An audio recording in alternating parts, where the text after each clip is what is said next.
Արծրուն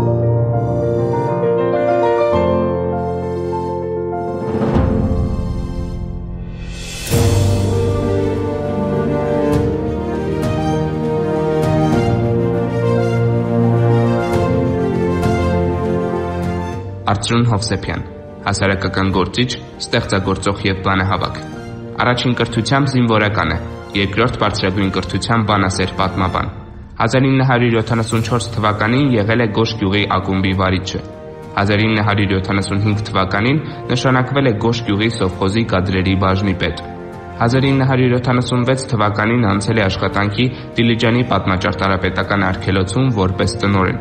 Համատեղությամբ աշխատել է նաև Դիլիջան թերթի խմբագրությունում որպես գրական աշխատակից։ 1994-ից 1998 թվականներին եղել է Գոշ գյուղի գյուղապետը, իսկ 1998-ից 2010 թվականներին Տավուշի մարզպետարանի տարածքային ղեկավարման բաժնի վարիչը։ Այժմ կենսաթոշակառու է, ամուսնացած է, ունի 2 զավակ, 3 թոռնիկներ։ Ծնվել եմ 1952 թվականին Գոշում։ Դառը մանկություն եմ անցկացրել։ Մենք չենք իմացել ինչ է խաղալիքը։ Մենք ինքներս էինք հաց թխում, ասենք այդ երեխեքս մենք ինքներս էինք հաց թխում։ Մի խոսքով մենք մանկություն չենք տեսել։ Հետո ինձ ուղարկեցին գիշերօթիկ, 2 տարի գիշերօթիկում Դիլիջանի սովորեցինք։ Հետո եկանք 8-րդ դասանը 8-ամյա դպրոց էր մեր, ավարտեցինք այստեղ։ Միջնակարգ ավարտել եմ Դիլիջանի համար առաջի միջնակարգ դպրոցում եմ ավարտել միջնակարգ։ Ավարտելուց հետո գնացինք 2 հոգով մեր գյուղից գնացինք Բաքու զինվորական ուչիլիշչա։ Ուզեցանք զինվորականներ դառնանք մենք։ Վերադարձանք, սկսեցինք բանվորություն անել, որ բարձրագույն ընդունենք։ Այն ժամանակ եթե դու ստաժ չունեիր, չէր կարող բարձրագույն, պետք է գոնե մի տարվա ստաժ ունեիր։ Սկսեցի շինարարական, ասենք Դիլիջանի շինարարական այդ հիմնարկները աշխատել։ Գործերս հանձնեցի համալսարան, 2 անգամ հանձնեցի, 2 անգամ էլ կոնկուրսի տակ ընկա։ Հետո արդեն 1974 թվականին ստեղծվեց առանձին պետական տնտեսություն։ Ինձ միանգամից նշանակեցին ակումբի վարիչ, հետո տարան սովխոզ աշխատանքի որպես կադրերի բաժնի տեսուչ։ Այդ ժամանակ ես արդեն բանաստեղծություններ էի գրում, տպում էի տեղական եւ հանրապետական մամուլան։ Այսպես Դիլիջան թերթի հետ շատ մեծ կապեր ունեի, հետո ինձ իրանք թողեցի որպես սեփական թղթակից եւ սկսեցի այդ հոյակապ կոլեկտիվի հետ աշխատել Դիլիջանի։ Մի հոյակապ կոլեկտիվ էր այնտեղ, որովհետեւ ասենք մեր խմբագիրը բավականին զարգացած անձնավորություն էր, Վերին Աշճանի զարգացած անձնավորություն էր, գերազանց տիրապետը մեր գերմաներին, գերմանական ասենք դասականներից թարգմանություններ էր անում։ Նույնիսկ ինքը ինձ պատմեց, ասավ ես գյոթեից թարգմանություններ էի արել, տարա Շիրազին ցույց տվեցի։ Ինքն էր ասում խմբագիրն էր պատմից Մկրտումյանը, ասում Շիրազը կարդաց ու ասաց այ մուսայել թարգմանության ծովից ել, ծովը մտիր քոնավով, ինչ ես ուշի դավը նստել։ Ու միշտ այդ բաները պատմում էր ինքը։ Ինքը այդ մարդը վախենում էր պոեզիայից։ Երբ թերթն ասենք գրական էջ էինք հատկացնում, որ պետքա գրական էջ ունենք տեղի ստեղծագործողների, ասենք բանաստեղծությունները տպենք, թերթը միշտ ստորագրում էր Զարենցը։ Ինքը ռիսկ չէր անում այդ թերթը, ասենք բանաստեղծություններից վախենում էր այդ մարդը, ասում էր դրա մեջ թաքնված բաներ կա։ Հետո ես այդ ժամանակ արդեն մոտիկից բանի Շիրազի հետ արդեն շփվում էի, արդեն Շիրազի հետ շատ մոտիկ էի բան, ինձ մի ուրիշ աչքով էին նայում։ Ինձ ասում էին դու շիրազական ես, դե գիտեք Շիրազը հալածվում էր։ Կոմունիստների ժամանակ Շիրազը համարյա տնային կալանքի մեջ էր։ Եվ մի օր նույնիսկ ես Հովհաննես Շիրազին հարցրեցի, ասի վարպետ ինչպես ես ապրում, դե Իրաստան ես շատ եմ եղել, շատ աղքատ վիճակ էր Իրաստանը։ Աչքի ընկնող ոչինչ չկար, ոչ մի կոտրած աթոռներ,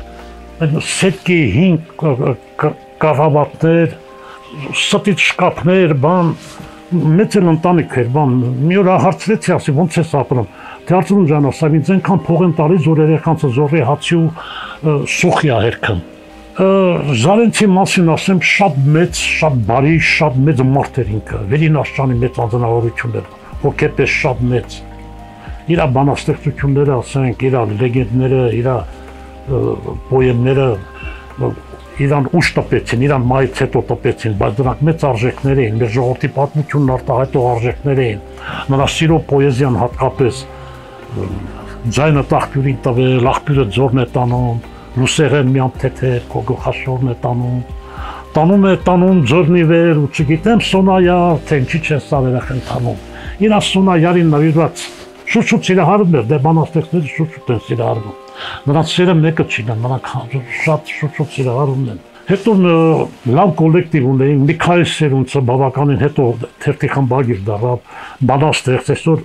ինքը Արգենտինայում ապրում, տարեկան մի անգամ գալիս է, պարտադիր մենք հանդիպում ենք իրար, Միքայել Սերունցի հետ, տաղանդավոր բանաստեղծը, տաղանդավոր մարդ է Միքայել Սերունցը։ Կային, ասենք, քարտուղարը, ասենք, Արթուր Բադալյանը, Զավեթ Դանելյանը, Ռոբերտ Ավետիսյանը, մենք էինք, այդ խումբս էինք այդտեղ աշխատում, ամբողջ խմբագրության կազմում, մենք էինք։ Եվ բոլոր դեր փայլուն մարդիկ են։ Ցավոք սրտի այսօր կենթանի մնացել ենք ես ու Սերունցը։ Սերունցը Արտասանը, ես ստեղ, այո։ Հետո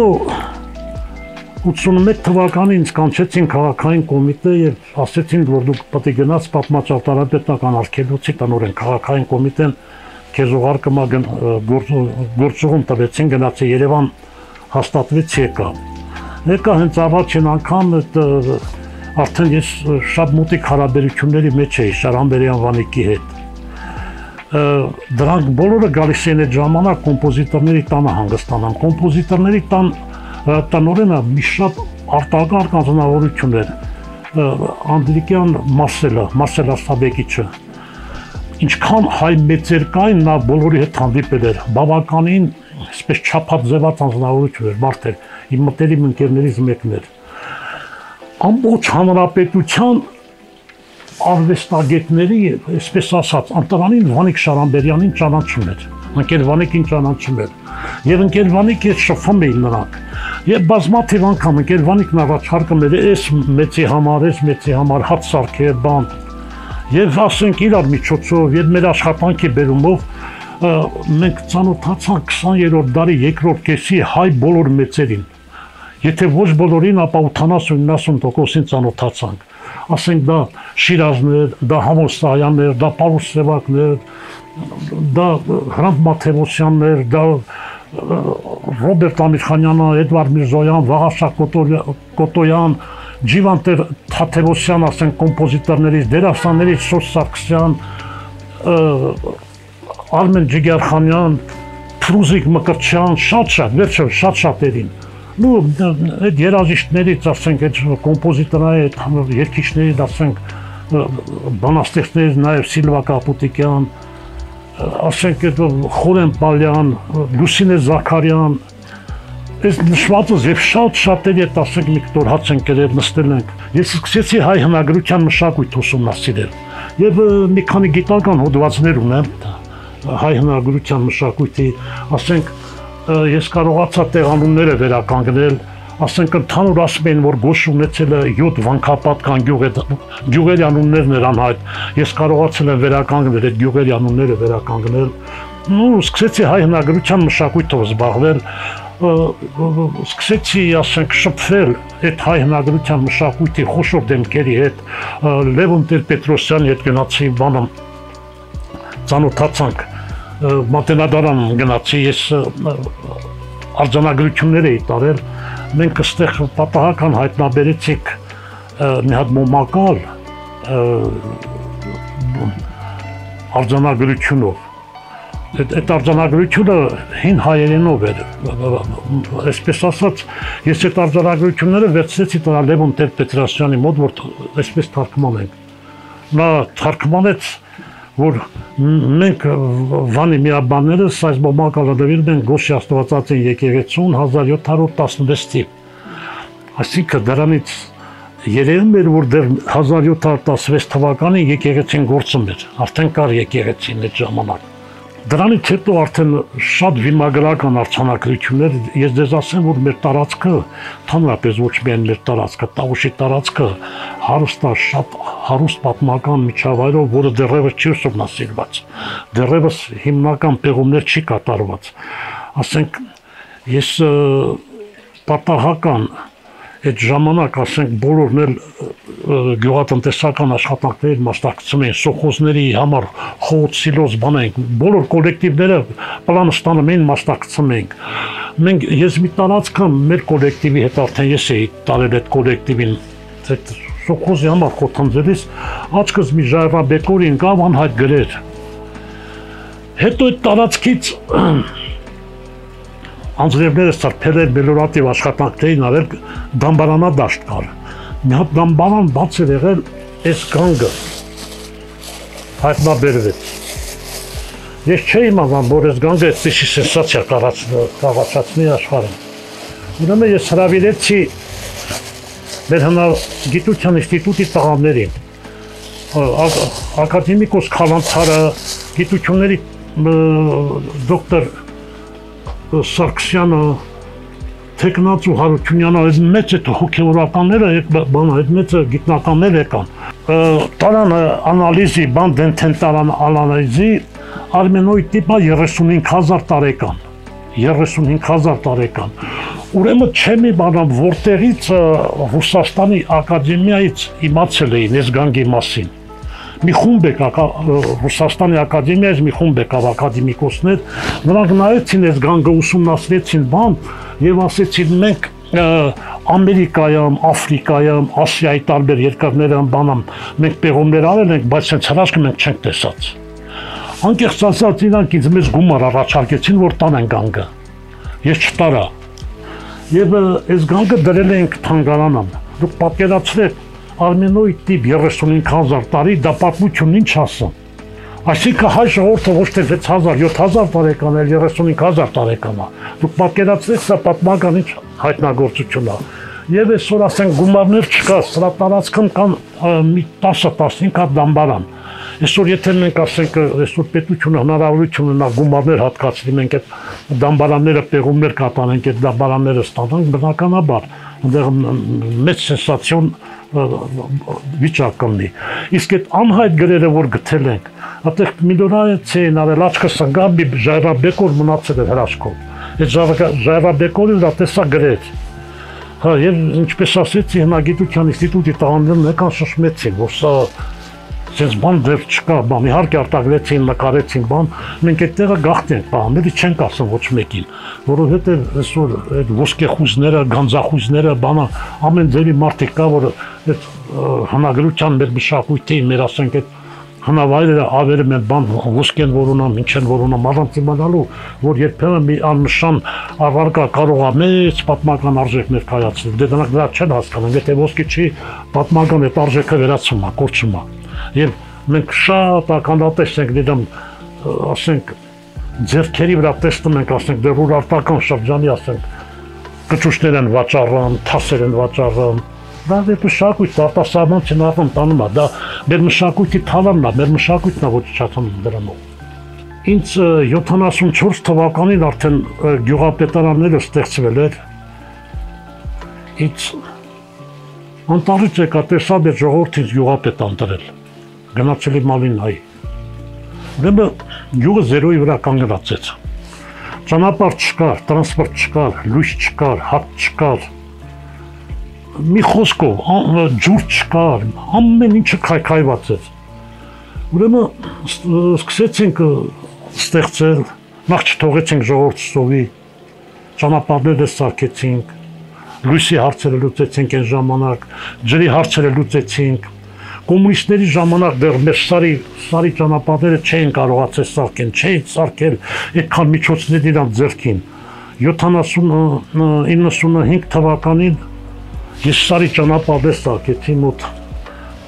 15 կիլոմետր ճանապարհ, որտեղ այդ սև մութ տարիներին 190 փաթեթում արեցինք։ Ես քլունգու լոմը լապարկեն ձեռքից այսպես նվիրյալ մարդիկ էի ճայել 2-3 հոգի տրակտորիստներ բան, մենք այդ սարը փրկեցինք ժողովրդին։ Այդ ճանապարհը սարքեցինք, առաջ ճանապարհները բարձրանում էին սարի գագաթ, իջնամ, մի ահավոր ճանապարհներ, բայց այդ ճանապարհը երբ կարճացավ, երբ փրկեց, երբ խոթար, ասենք սար գնալ, բան էս մեր ժողովուրդը փրկվեց դրանով։ Լևոն Պետրոսյանի ընտրության ժամանակ էր մեզ գյուղապետերի հանձնարարեցին, որ ժողովրդին իջացնենք Կարմիրի Բոստը, գնացինք Լևոն Պետրոսյանն ու Վանոն էին եկել, Սիրադեղյան Վանոն։ Վանոյին ճանաչում էի 76 թվականին, մենք շատ մոտիկ ընկերներ ենք եղել, ես ու Վանոն, շատ մոտիկ հարաբերությունների մեջ։ Ինձ մարզպետը ասա, որ քեզ նախագահը քեզ բազմաթիվ հարցեր է տալու, դու կկանգնես իմ աջ կողմը, որ դու նախագահը իրար մոտ լեք, ես հա, դա վերջը։ Լևոն Պետրոսյանը 67 հարց տվեց ինձ։ Այսպես մեր պատկերացումները ապագա գյուղի մասին, գյուղատնտեսության մասին, քանի հեկտար հողեր ունենք, ինչքան անասուն ունենք, ինչքան ձի ունենք, ներողություն, ինչքան էշ ունենք, ինչքան տղա ունենք, ինչքան աղջիկ ունենք, ինչքան վերջը, ամեն ինչից է, մի 67 հարց, առանց տատանվելու շատ արագ պատասխանեց այդ հարցերին, առանց մտածել, գիտեի դե, անգիր գիտեի, հրաժեշտ տվեցինք, բան Լևոն Պետրոսյանը հիշեց, ասա դու ընտաղեն չես, որ արձանագրություններ էիր բերեմ ինձ մոտ, ասում էի, հա։ Հետո իրան գնացին մարզպետին հանձնարարում են, որ տանում եք տարածքային կառավարման բաժնիվարիչ, ինքը գյուղապետ պետք է չլինի, ինքը պետք է մարզպետարան աշխատի։ Եկա արդեն ընտրություններին չթողեցին, ես իմ տեխնացությունը դրնեմ, ինձ ասեցին դու պետք է գաս մարզպետարան, ճիշտ ասած չէի ուզում գնամ։ 2-3 անգամ մարդ եկավ չգնացի, տեղակալ եկավ, ասավ այ ախպեր, մարզպետը կանչում, էլի արի կամ հրաժարվի կամ չէ։ Վերջ են մարդը քեզ կանչում, արի, հա, Ասատրյան դեր մարզպետը, ես չգիտեի, որ իրան նման հանձնարարություն են տվել։ Վերջը գնացի, ինձ ասեցին դու արդեն ստեղի աշխատող ես։ Ասի այ բա ես չեմ ուզում, թե դու ուզում ես չես ուզում, ուզում ես գործի արի, ուզում ես չէ, դու հրամանագրված ես արդեն։ Ես էլ եմ մարդն ու չեմ սիրում բան անեմ, էլի ես մարդկանց վզին նստեմ, վերջը սկսեցի աշխատել, մարզպետարանի կայացման գործում մենք շատ մեծ աշխատանք կատարեցինք, նույնիսկ ես գլուխ չեմ գովում, մարզպետարանը մի 100 անգամ ինձ ամբողջ կոլեկտիվի մեջին ասավ, գոնե սրա կեսի չափ աշխատեցեք էլի, գիշեր ցերեկ աշխատում ենք, սահմաններում պատերազմ էր, համայնքները չկայացած, մարդիկ չգիտեին իրանց գործերը, օրենսդրություն չկար տեղական ինքնակառավարման մասին, ինիցիայով հարցերը լուծում էր, հետո զգում ենք օրենքը դուրս էր գալիս, զգում ենք որ ճիշտ են կարել, ճիշտ ճանապարհի վրա են գնացել, նույնիսկ գնում ենք տեսնում համայնքները հարկերը հավաքելու ոչ մի կոպեկ մուտք չեն արել։ Այս ժողովուրդ ուր էս փողը չի չեք մուտք արել։ Ասում են Հովսեփյան, մենք իմանում ենք աշխարհը քանդվել է, ով ինչ կարա կթալանի։ Այնպես որ դուք գալիս եք, մենք զգում ենք, որ իշխանություն կա, մեզանից պահանջելու կա։ Իհարկե մենք մարդկանց դատի չենք տալի, մենք ստիպում ենք վերականգնեն պետության տարած այդ վնասները։ Շատ գյուղապետեր պատահական էին ընտրված, ասենք այդ գյուղում շատ բարեկամներ ունեն, բան աշխատանքի չեն հասկանում, մի բարդ իրավիճակ էր։ Գիշեր ցերեկ վազում ենք, մարզպետանի աթոռների վրա ենք քնում շատ ժամանակ։ Բայց կայացրեցինք, մարզպետանը կայացրեցինք, ասում парքի մեջ ամեն ինչը բան։ Մարզպետանից էլ արդեն ես քաղաքծառայող էի,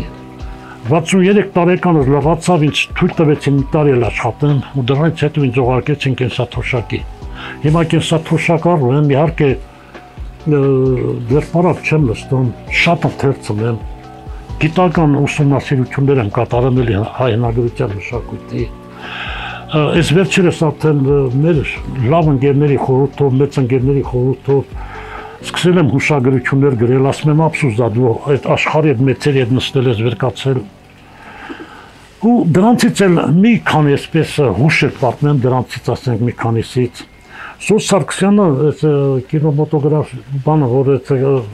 կինոն նկարահանում էին այստեղ, դե սովետի ժամանակ այդ մատենադարան կինոն արգելվեց, որպես լրիվ ազգային։ Այս Սոս Սարգսյանը մի օր Ես նկարները կա Սուրբ Սարգսյանը մի օր թե արա հարցում ջանասավ քիչ ես են ձևի լավ հացավ կամ դրճան գնանք խմենք ու երկու աղբերով լացնենք էլի ասու գնանք աղբեր բայց մքերից հետևից ծնգացել ասում եմ այն որ քելի պետք է լացնենք ինչի համար պետք է լացնենք բանը դա խոմ վերջը այդ շատ օղու արկելու ժամանակներ օղի չէինք ճարը օղոր մի մամայիս Սախի ջևան դիլիջանի ռեստորանին մանեկ անդամեն 5 շիշ արախ ճարեցի եկա մորս խնդրեցի ասա բալա գնա ծորենի ящики մեջին բանի բոճկի մեջին դա տես արախ կա գնացի մի 10 լիտրանոց օղի հանեցի տնակ ուրախացել վերջը գնացինք այդ կոլեկտիվի հետ գազը մաղը մորթեցինք ման նստեցինք մի կտոր հաց մաց ենք անում ես սուս թե արդեն հակի խմել ենք ես սուս թե գնանք են կանաշներում զրուցում ենք եկանք իրար հետ պարկեցինք սկսեցինք խոսել Դե ես էլ բան եմ, էմոցիոնալ մարդ եմ, վերջը բանաստեղծ մարդ եմ էլի, իմ սիրտն էլ ապարակ, չգիտեմ, չից խոսեցինք, սկսեցինք լացել, ինքն էլ լացեց, ես էլ սկսեցի լացելը, այդա մի վաղտից կմշտեցի, դե ես լուջ մարդ եմ էլի, ասի այ բար, դու դերասան ես լացես լում, դու դերիս ուտ ես լացել բասի, արի գրանք ասի գոնե հաց չնենք այ մարդ, թե աղբոր պես մը քիչ էլ մնասի չէ, ասի ուզում ես լացել, ուզում ես չել, ես չեմ լացելու, վերքացա սեղանին մոտենալիս Սրա կասյումը կախած էր բանից, բեսետից կախարած էր, ընգել էր կասյումում մի թուղթ էր ընգել։ Իհարկե ճիշտ չի ուրիշի թուղթը կարդալը, բայց դե քանի որ Սուրբ Սարգսյանն էր ասլատենանես ինչ ա գրած։ Տախտի մեջ դու ասիլ 2 օրվա առաջի կնոջից ապա հարձան ատաբեր դատանի վճիռլա, կնոջից բաժանդելա։ Ասի ատլա քանդիմար, դու քո կնոջից բաժանվել ես լացում ես ասել, ես քե ինչ մեղավորებից ես լացածել։ Ուրեմն այս Արմեն Ջիգերխանյանը ֆոյեի մաքսենս գնում ա գալիս դե ժամանակ էս հեռախոսները չկա ես լովում թե Սերգեյիչ ասավ կարաս ասավ Ջիգերխանին բերես մի տասպան խմենք ոսի գնամ բերեմ հետա գնացի միջև հետ ճանաչում ենք իրար հետ հանդիպել բան ենք արել բայց հիշ է ծանումս գնալիս որ հետ եկա թևից բաղնեցի հա ինչ հատում ջան Ոսիշտի լասի վերև դաս դոլոնի հետ խանում ենք ասյարի կնակ մի տասման խմենք Արա չէ ասավ արա կնիկս հիվատ ներվում ա պան զանգել եմ Մոսկվա պատին դեղից տեղ ուղարկեն պատիստեղից մարդ ուղարկեն կնա այրոպորտից այդ տեղերը վերունի բերի պան արասի կնգատիրու չերներոնից է մեկ կնակ խմենք աս եկավ ես մարդ ես ինքը լոլոնը շատ պիս խմեցին ես իմ քանի կանյակ խմեցին կտեղ Համիսա հարթել է Արմեն Ջիգերխանյանը մի չանցքով տանում եմ, որ իր սենյակը մի թևը ես եմ ընկել մեկը լոլոնա։ Սենց Ջիգերխանյանի տանում եմ, որ իր սենյակը իրա կնոջ մոտ են տանում, էլ է սենյակն են տանում։ Համի այդ ամբողջ այդ բանով մի չանցքով մեկ գոռում ա, արդյունքում կնոջ հերդանի ծած խմերն ավելի լավ ա, որ գոռում չի սենց։ Լոլորի մասին Ոզնյամ Սագրեբ իր հումորներից բան արեցի, մի քանի հատ ուղարկեցի տպեցի Արմայ Սակյանը անդադ զանգում էր, ասում էր, արա լոլոնի անեկդոտներից էլի բեր։ Արա ասում էր, Արմոտ ջան, այդ չկա, այդ ամենալավերը։ 1977 թվականին Կոմսոմոլի պլենումից փախա եկանք Շիրազի հետ հանդիպեցինք։ Մի երկու շիշողի վեր կալանք մտանք Երևանի հրապարակի անկյունի ճաշարանը մտանք։ Կամանց այդ ուղին խփում ենք ու զրուցում ենք։ Մենք հուզական բաներից ենք զրուցում։ Մեկ էլ վարպետը առանց բանի թուղթ հանեց դրեց իմ առաջին եւ իրան առաջին ասա վարձրուն ամեն մեկս մի բանաստեղծություն են գրան որինս լավը լինի պահանենք որինս չէ ճղմենք ես ասի վարպետ ջան ասի ես ոնց կարող եմ քեզ այդ ասի մրցել դու մաս ես սար ես մի անհայտ փոքր մի բլուր թե չէ պետք է գրենք նու ստիպեց վերքալան գրեցինք Ինքը երևի մի 4-5 թերթ բան գրեց, այդ շատ արագ, որովհետև իր ավրից պոեզիան թափում էր, ինքը չէր մտածում, ինքը շատ արագ, ջերպես խոսելով գնում էր պոեզիան։ Ես մի 8 տող բան գրեցի ընդամենը։ Ինքը իմը գրածը վերցրեց ընթերցելու, ես իրան գրածը վերցրեցի ընթերցելու, մեկեն ինքը շատ արագ կերպով ինձ ձեռից խլեց իր գրածը, վերցրեց մի անգամից ճաղեց, ասավ սա է պոեզիան։ Եվ այդ իմ 8 տողի տակ ինքը գրեց, ես դա մասունքի պես պահան եմ, էլի իրա թանգանից եկան, որ տանը չտվեցի, գրեց, ապրես Սարծրունի ջան, արցունքները մարգարիտվելու են, Երանի մեկն էլ իմ արցունքներով այսպես լար,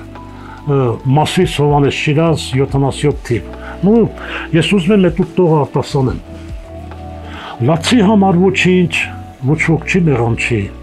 Լաց ինչքան որ կուզես, անմեղացիր մի քիչ։ Այդքան լացիդ մեջից կլինի ինչ շոյող մի ջինջ արցունք։ Լաց, կոլացով գուցե դու իմ լացն ես լալից։ Իմ նեսեր, իմ գրածը սա էր։ Եվ դա, ասենք, Շիրազի այդ մակագրությունը, որ կա, իհարկե Շիրազից ես շատ բաներ ունեմ։ Իրա թանգարանից իմացել էին բան, որ ասենք ես Շիրազի այդ մոտիկ եմ բան, իրանց արվեստի, Գյումրի արվեստի ակադեմիայի դասախոսական կազմին շատ մոտիկ մարդիկ են։ Նրանք են երևի այդ թանգարանը մասել, որ իմ մոտ այդ մասոկներից կա։ Եկան, ասին բատան ենք, ասի քանի ես կենթանի եմ, ոնց կարող է ես ձեզ տան, չի լինել։ Եվ այդ մասունքները դեռ պահում եմ ինձանից հետո իմ սերունդը թե կպահի, թե կտա թանգարանին չգիտեմ, բայց առայժմ նա ինձ համար սրբություններ է։ Ու գիտեք ինչ, այդ մեծերին, եթե դրանք կենցաղան մենք հանդիպում էինք, չէ ասենք, ես զարմանում էի, ոնց որ սովորական մարդիկ, ոնց որ նույնիսկ ասենք Հրանտ Մաթևոսյանը, որ գրել է քան, ասենք, վերջը մեր Արցախի, այսպես ասած, Ռահվիրան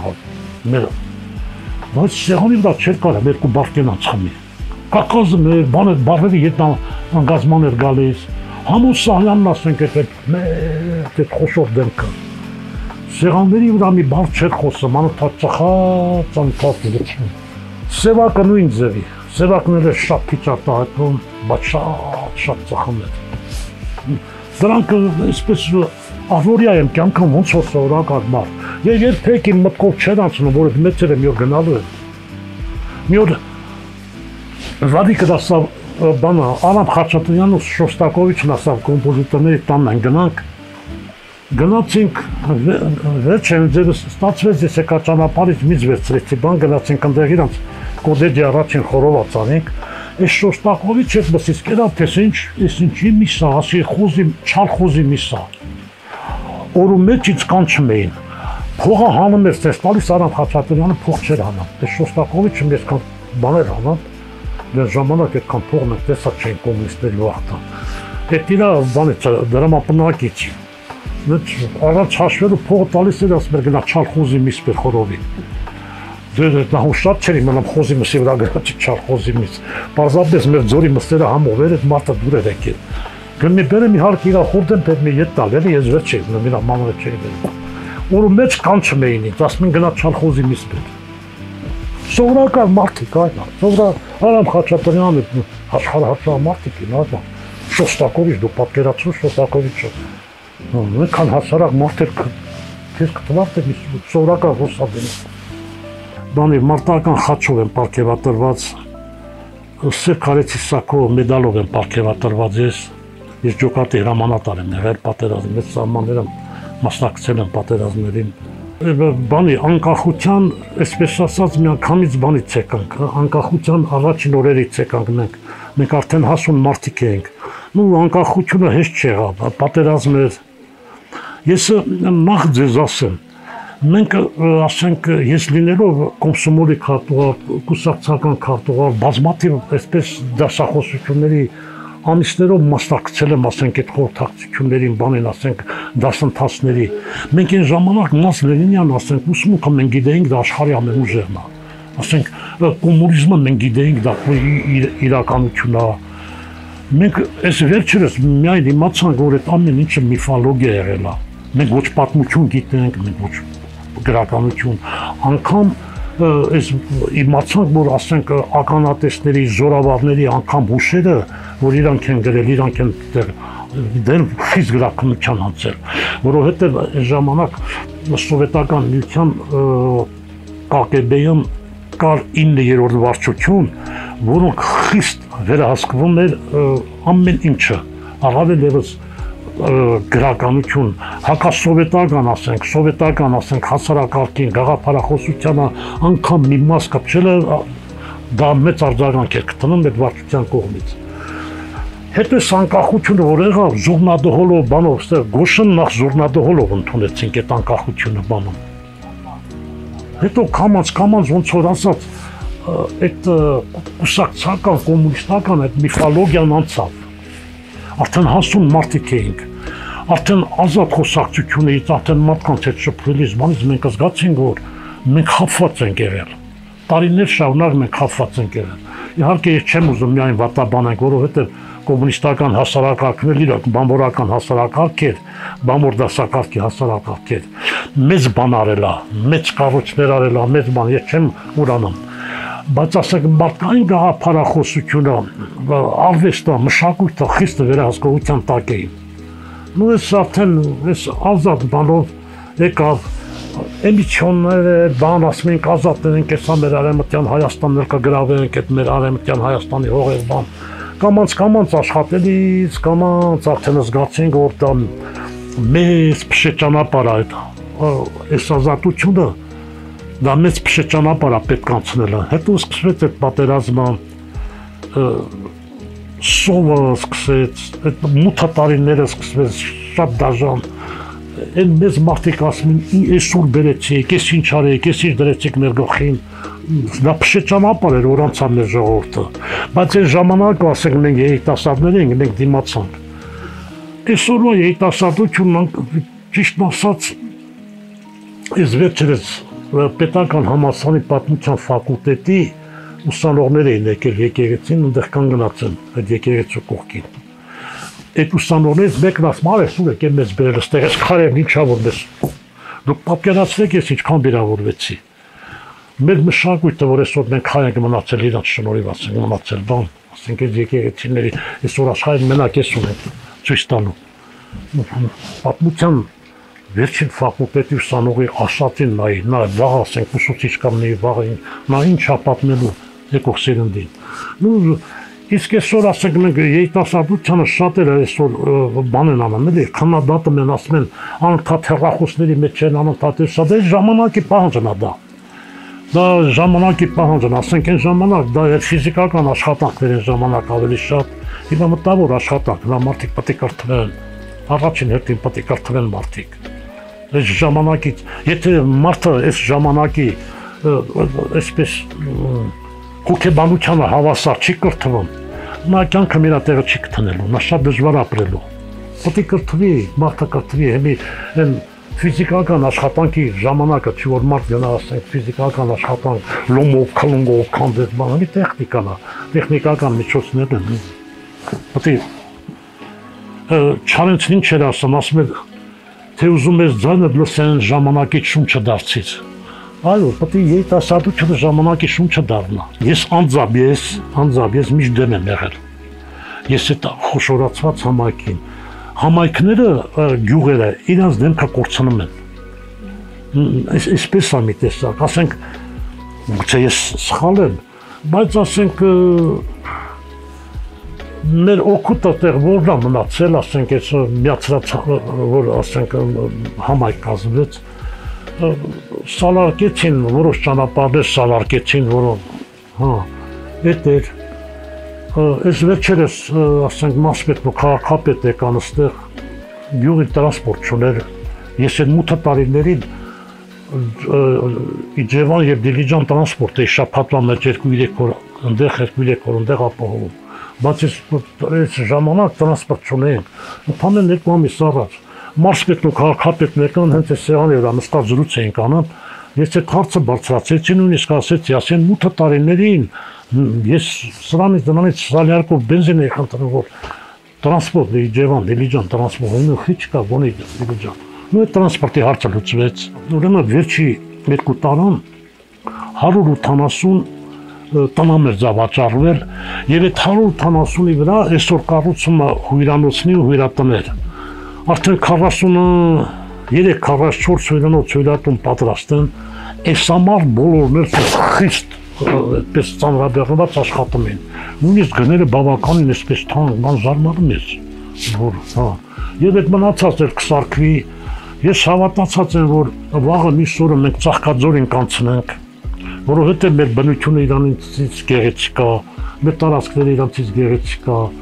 Մենք այստեղ ասենք ունենք Գոշի լիճ ունենք, որ 4-րդ դարից սկսած հայոց թագավորների ամառանոցն ու որսատեղին ա եղել, գեղեցիկ տեղ, ասենք մեր բնության մեջ բազմաթիվ հուշարձաններ կան, անհայտ հուշարձաններ, մի մասն է քարտեզագրված դրանց, ինչպես ասեցի, բոլորը չի քարտեզագրված, մենք դրա ցուցակը կազմում ենք, կտանք հնագիտության ինստիտուտին կմտցնեն, ասենք հսկողության տակ կառնող այդ տարածքները։ Երջանկություն եմ ցանկանում իմ ժողովրդին, երջանկություն, համբերություն, երջանկություն, ապագան լավն է լինելու, ժողովուրդ ջան, համբերեցեք։